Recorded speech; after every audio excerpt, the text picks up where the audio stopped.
हालात। एक 7 साल का मासूम बच्चा अपनी छोटी बहन को लेकर मंदिर के एक तरफ कोने में बैठा हाथ जोड़कर भगवान से न जाने क्या मांग रहा था।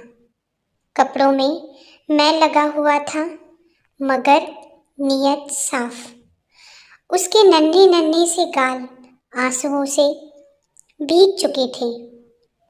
बहुत लोग उसकी तरफ देख रहे थे और वो बिल्कुल अनजान अपने भगवान से बातों में लगा हुआ था। जैसे ही वो उठा, मैंने उसका नन्हा सा हाथ पकड़ा और पूछा, क्या मांगा भगवान से?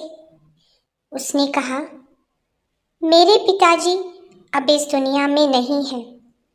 उनके लिए स्वर्ग। मेरी माँ रोती रहती है, उसके लिए सब्र। मेरी बहनें माँ से कपड़े और सामान मांगती है, उनके लिए पैसे। तुम स्कूल जाते हो? हाँ, जाता हूँ। उसने कहा। किस क्लास में पढ़ते हो? मैंने पूछा। उसने कहा, पढ़ने नहीं जाता। माँ चने बना देती है, वो स्कूल के बच्चों को बेचता हूँ। बहुत सारे बच्चे मुझसे चने खरीदते हैं। बच्चे का एक एक शब्द मेरी रूह में उतर रहा था। और कोई रिश्तेदार नहीं है क्या? न चाहते हुए भी मैंने बच्चे से पूछा।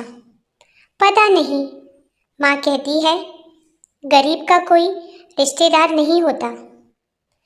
माँ झूठ नहीं बोलती, पर मुझे लगता है मेरी माँ कभी कभी झूठ बोलती है। जब हम खाना खाते हैं, हमें देखती रहती है। जब कहता हूँ, माँ तुम भी खा लो, तो कहती है मैंने खा लिया था। उस समय लगता है झूठ बोलती है।